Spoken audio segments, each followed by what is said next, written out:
जय श्री राम। अभी तक सब कुछ खुशियों से भरा था, लेकिन अब आने वाला है रामायण जी का सबसे बड़ा मोड़, जहां एक निर्णय बदल देगा पूरी राम कथा। आइए शुरू करते हैं अयोध्या कांड। प्रभु की बाल लीला का आनंद सबने लिया। अब अयोध्या कांड शुरू करते हैं। जो भी भक्त प्रेम भाव से इसे सुनता है उसके सर्व पाप नष्ट हो जाते हैं और जिंदगी में एक नया उजाला आता है। तो आइए इस कथा को प्रेम से सुनते हैं।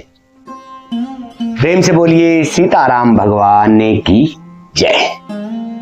जिनकी गोद में हिमाचल सुता पार्वती जी, मस्तक पर गंगा जी, ललाट पर द्वितीय का चंद्रमा, कंठ में हलाहल विष और वक्ष स्थल पर सर्पराज शेष जी सुशोभित हैं। वे भस्म से विभूषित देवताओं में श्रेष्ठ, सर्वेश्वर संहार करता या भक्तों के पाप नाशक, सर्वव्यापक कल्याण रूप चंद्रमा के समान शुभ्र वर्ण श्री शंकर जी सदा मेरी रक्षा करें। बोलिए सीताराम भगवान की। रघुकुल को आनंद देने वाले श्री रामचंद्र जी के मुखारविंद की जो शोभा राज्याभिषेक से अर्थात राज्याभिषेक की बात सुनकर न तो प्रसन्नता को प्राप्त हुई और न वनवास के दुख से मलिन ही हुई, वह मुख कमल की छवि मेरे लिए सदा सुंदर मंगलों को देने वाली है। नीले कमल के समान श्याम और कोमल जिनके अंग हैं, श्री सीता जी जिनके वाम भाग में विराजमान हैं और जिनके हाथों में अमोघ बाण और सुंदर धनुष है, उन रघुवंश के स्वामी श्री रामचंद्र जी को मैं नमस्कार करता हूं। श्री गुरु जी के चरण कमलों की रज से अपने मन रूपी दर्पण को साफ करके मैं श्री रघुनाथ जी के उस निर्मल यश का वर्णन करता हूं, जो चारों फलों को अर्थात धर्म अर्थ काम और मोक्ष को देने वाला है। जब से श्री रामचंद्र जी विवाह करके घर आए, तब से अयोध्या में नित्य नए मंगल हो रहे हैं और आनंद के बधावे बज रहे हैं। 14 लोक रूपी बड़े भारी पर्वतों पर पुण्य रूपी मेघ सुख रूपी जल बरसा रहे हैं। भक्तों, रिद्धि सिद्धि और संपत्ति रूपी सुहावनी नदियां उमड़ उमड़ कर अयोध्या रूपी समुद्र में आ मिली। नगर के स्त्री पुरुष अच्छी जाति के मणियों के समूह जो सब प्रकार से पवित्र अमूल्य और सुंदर हैं। नगर का ऐश्वर्य कुछ कहा नहीं जाता, ऐसा जान पड़ता है भक्तों मानो ब्रह्मा जी की कारीगरी बस इतनी ही है।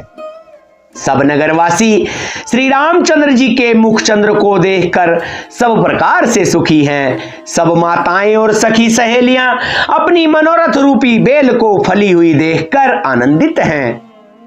श्री रामचंद्र जी के गुण रूप शील और स्वभाव को देख देखकर राजा दशरथ जी बहुत ही आनंदित होते हैं। सबके हृदय में ऐसी अभिलाषा है और सब महादेव जी को मनाकर प्रार्थना करके कहते हैं कि राजा अपने जीते जी श्री रामचंद्र जी को युवराज पद दें। एक समय रघुकुल के राजा दशरथ जी अपने सारे राज समाज सहित राजसभा में विराजमान थे। महाराज समस्त पुण्यों की मूर्ति हैं।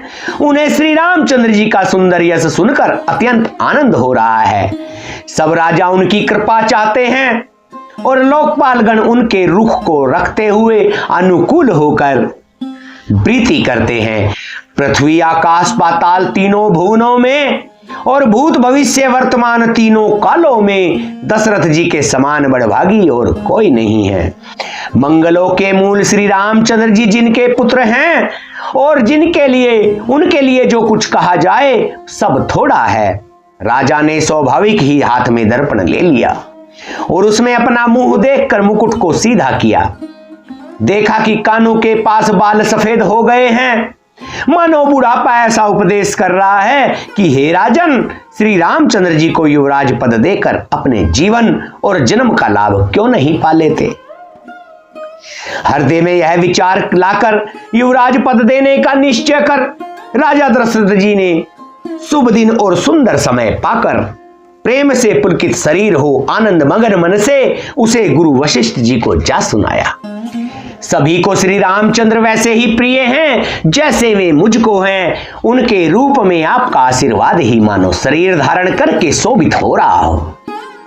हे स्वामी, सारे ब्राह्मण परिवार सहित आपके ही समान उन पर स्नेह करते हैं। जो लोग गुरु के चरणों की रज को मस्तक पर धारण करते हैं वे मानो समस्त ऐश्वर्य को अपने वश में कर लेते हैं। इसका अनुभव मेरे समान दूसरे किसी ने नहीं किया। आपकी पवित्र चरण रज की पूजा करके मैंने सब कुछ पा लिया। जय श्री राम।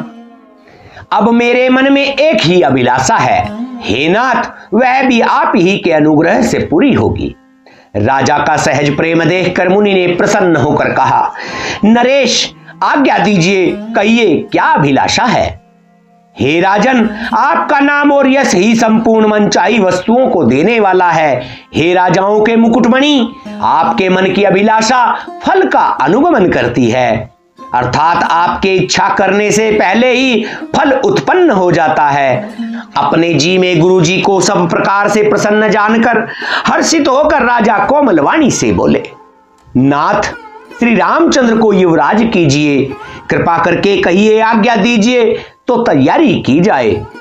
इस लालसा के पूर्ण हो जाने पर फिर सोच नहीं है, शरीर रहे या चला जाए, जिससे मुझे पीछे पछतावा न हो। दशरथ जी के मंगल और आनंद के मूल सुंदर वचन सुनकर मुनि मन में बहुत प्रसन्न हुए। वशिष्ठ जी ने कहा, हे राजन, सुनिए, जिनसे विमुख होकर लोग पछताते हैं और जिनके भजन बिना जी की जलन नहीं जाती, वही स्वामी सर्वलोक महेश्वर श्री राम जी आपके पुत्र हुए हैं। जो पवित्र प्रेम के अनुगामी हैं और श्री राम जी पवित्र प्रेम के पीछे पीछे चलने वाले हैं, इसी से तो प्रेमवश आपके पुत्र हुए हैं। हे राजन, अब देर न कीजिए, शीघ्र सब सामान सजाइए। शुभ दिन और सुंदर मंगल तभी है जब श्री रामचंद्र जी युवराज हो जाएं। जय श्री राम। अर्थात उनके अभिषेक के लिए सभी शुभ दिन शुभ और मंगलमय हैं। राजा आनंदित होकर महल में आए और उन्होंने सेवकों को तथा मंत्री सुमंत्र को बुलवाया। उन लोगों ने जय जीव कहकर सिर नवाए। तब राजा ने सुंदर मंगलमय वचन श्री राम जी को युवराज पद देने को प्रस्ताव सुनाए और कहा, यदि पंचों को आप सबको यह अच्छा लगे तो हृदय में हर्षित होकर आप लोग श्री रामचंद्र का राज तिलक कीजिए। इस प्रिय वाणी को सुनते ही मंत्री ऐसे आनंदित हुए मानो उनके मनोरथ रूपी पौधे पर पानी पड़ गया हो। मंत्री हाथ जोड़कर विनती करते हैं कि हे जगतपति, आप करोड़ों वर्ष जिए। आपने जगत भर का मंगल करने वाला भला काम सोचा है। हे नाथ, शीघ्रता कीजिए, देर ना लगाइए। मंत्रियों की सुंदर वाणी सुनकर राजा को ऐसा आनंद हुआ मानो बढ़ती हुई बेल सुंदर डाली का सहारा पा गई हो। राजा ने कहा, श्री रामचंद्र जी के राज्याभिषेक के लिए मुनिराज वशिष्ठ जी की जो जो आज्ञा हो, आप लोग वही सब तुरंत करें। मुनिराज ने हर्षित होकर कोमलवाणी से कहा कि संपूर्ण श्रेष्ठ तीर्थों का जल ले आओ। फिर उन्होंने औषधि, मूल, फूल, फल और पत्र आदि अनेकों मांगलिक वस्त्रों के नाम गिनकर बताए। चमर, मर्ग, चरम, बहुत प्रकार के वस्त्र, असंख्य जातियों के ऊनी और रेशमी कपड़े, नाना प्रकार की मणियां तथा और भी बहुत सी मंगल वस्तुएं जो जगत में राज्याभिषेक के योग्य होती हैं, सबको मांगने की उन्होंने आज्ञा दी। मुनि ने वेदों में कहा हुआ सब विधान बताकर कहा कि नगर में बहुत से मंडप, चंदावे सजाओ, फलों समेत आम, सुपारी और केले के वृक्ष नगर की गलियों में चारों ओर लगा दो। सुंदर मणियों के मनोहर चौक पुराओ और बाजार को तुरंत सजाने के लिए कह दो। श्री गणेश जी, गुरु और कुल देवता की पूजा करो और भूदेव ब्राह्मणों की सब प्रकार से सेवा करो। ध्वज, पताका, तोरण, कलश, घोड़े, रथ, हाथी सबको सजाओ। मुनि श्रेष्ठ वशिष्ठ के वचनों को सिरोधार्य करके सब लोग अपने अपने काम में लग गए। मुनीश्वर ने जिसको जिस काम के लिए आज्ञा दी, उसने वह काम इतनी शीघ्रता से कर डाला कि मानो पहले से ही कर रखा है। राजा ब्राह्मण, साधु और देवताओं को पूज रहे हैं और श्री रामचंद्र जी के लिए सब मंगलमय कार्य कर रहे हैं। श्री रामचंद्र जी के राज्याभिषेक की सुहावनी खबर सुनते ही अवध भर में बड़ी धूम से बधावे बजने लगे। श्री रामचंद्र जी और सीता जी के शरीर में भी शुभ शकुन सूचित हुए। उनके सुंदर मंगल अंग फड़कने लगे। पुलकित होकर वे दोनों प्रेम सहित एक दूसरे से कहते हैं कि यह सब सगुन भरत के आने की सूचना देने वाले हैं। उनको मामा के घर गए बहुत दिन हो गए, बहुत ही अवसेर आ रही है, बार बार उनसे मिलने की मन में आती है। शकुनों से प्रिय भरत के मिलने का विश्वास होता है, और भरत के समान जगत में हमें कौन प्यारा है, शकुन का बस यही फल है, दूसरा नहीं। श्री रामचंद्र जी को अपने भाई भरत का दिन रात ऐसा सोच रहता है जैसा कछुए का हृदय अंडों में रहता है। इसी समय यह परम मंगल समाचार सुनकर सारा रनिवास हर्षित हो उठा। जैसे चंद्रमा को बढ़ते देखकर समुद्रों में लहरों का विलास सुशोभित होता है। सबसे पहले रनिवास में जाकर जिन्होंने यह वचन समाचार सुनाए, उन्होंने बहुत से आभूषण और वस्त्र पाए। रानियों का शरीर प्रेम से पुलकित हो उठा और मन प्रेम में मग्न हो गया। वे सब मंगल कलश सजाने लगी। सुमित्रा ने मणियों के बहुत प्रकार से अत्यंत सुंदर और मनोहर चौक पूरे। आनंद में मग्न हुई श्री रामचंद्र जी की माता कौशल्या जी ने ब्राह्मणों को बुलाकर बहुत दान दिए। उन्होंने ग्राम देवियों, देवताओं और नागों की पूजा की, फिर बलि भेंट देने को कहा, अर्थात कार्य सिद्ध होने पर फिर पूजा करने की मनौती मांगी और प्रार्थना की कि जिस प्रकार से श्री रामचंद्र जी का कल्याण हो, दया करके वही वरदान दीजिए। कोयल सी मीठी वाणी वाली, चंद्रमा के समान मुख वाली और हिरण के बच्चे के से नेत्रों वाली स्त्रियां मंगल गान करने लगी। श्री राम जी का राज्याभिषेक सुनकर सभी स्त्री पुरुष हृदय में हर्षित हो उठे और विधाता को अपने अनुकूल समझकर सब सुंदर मंगल साज सजाने लगे। तब राजा ने वशिष्ठ जी को बुलाया और शिक्षा समयोचित उपदेश देने के लिए श्री रामचंद्र जी के महल में भेजा। गुरु का आगमन सुनते ही श्री रघुनाथ जी ने दरवाजे पर आकर उनके चरणों में मस्तक नवाया। आदर पूर्वक अर्घ्य देकर उन्हें घर में लाए और षोडशोपचार से पूजा करके उनका सम्मान किया। फिर सीता जी सहित उनके चरण स्पर्श किए और कमल के समान दोनों हाथों को जोड़कर श्री राम जी बोले, यद्यपि सेवक के घर स्वामी का पधारना मंगलों का मूल और अमंगलों का नाश करने वाला होता है, तथापि हे नाथ, उचित तो यही था कि प्रेम पूर्वक दास को ही कार्य के लिए बुला भेजते। तो प्रभु, आपने प्रभुता छोड़कर स्वयं यहाँ पधार कर जो स्नेह किया, इससे आज यह घर पवित्र हो गया। हे गोसाई, अब जो आज्ञा हो मैं वही करूं। स्वामी की सेवा में ही सेवक का लाभ है। श्री रामचंद्र जी के प्रेम में सने हुए वचनों को सुनकर श्री मुनि वशिष्ठ जी ने श्री रघुनाथ जी की प्रशंसा करते हुए कहा, हे राम, भला आप क्यों ऐसा ना कहें, आप सूर्य वंश के भूषण जो हैं। श्री रामचंद्र जी के गुणशील और स्वभाव का बखान कर मुनिराज प्रेम से पुलकित होकर बोले, हे रामचंद्र जी, राजा दशरथ जी ने राज्याभिषेक की तैयारी की है। वे आपको युवराज पद देना चाहते हैं। इसलिए हे राम जी, आप आज उपवास, हवन आदि विधि पूर्वक सब संयम कीजिए, जिससे विधाता कुशल पूर्वक इस काम को निभाह दे, अर्थात सफल कर दे। गुरु जी शिक्षा देकर राजा दशरथ जी के पास चले गए।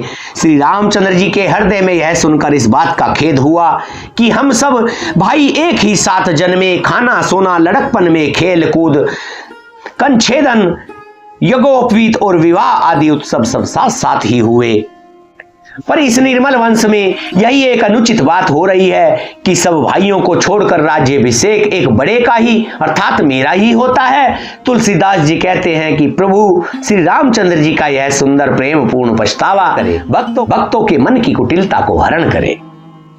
उसी समय प्रेम और आनंद में मगन लक्ष्मण जी आए। रघुकुल रूपी कुमुद के खिलौने वाले चंद्रमा श्री रामचंद्र जी ने प्रिय वचन कहकर उनका सम्मान किया।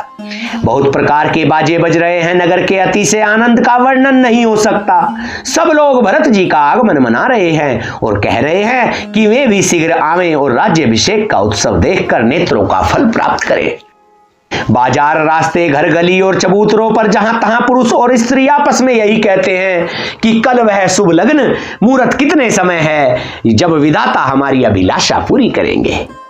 जब सीता जी सहित श्री रामचंद्र जी स्वर्ण के सिंहासन पर विराजेंगे और हमारा मन चीता होगा, मन कामना पूरी होगी। इधर तो यह सब कह ही रहे हैं कि कल कब होगा, उधर कुछ की देवता विघ्न मना रहे हैं। उन्हें देवताओं को अवध के बधावे नहीं सुहाते, जैसे चोर को चांदनी रात नहीं भाती। सरस्वती जी को बुलाकर देवता विनय कर रहे हैं और बार बार उनके पैरों को पकड़कर उन पर गिरते हैं। वे कहते हैं, हे माता, हमारी बड़ी विपत्ति को देखकर आज वही कीजिए जिससे श्री राम जी राज्य त्याग कर वन को चले जाएं और देवताओं का सब कार्य सिद्ध हो जाए। बोलिए सीताराम भगवान की जय। कथा को लगातार सुनने के लिए दिव्य वाणी के इस पावन मंच पर बने रहें। सभी राम भक्त कमेंट में अपने भाव जरूर लिखें। दिव्य वाणी के इस चैनल को सब्सक्राइब करें, वीडियो को लाइक करें और अपने प्रेमी मित्रों को शेयर करें ताकि सभी का कल्याण हो सके। कमेंट में जय श्री राम लिखना ना भूलें। जय श्री राम।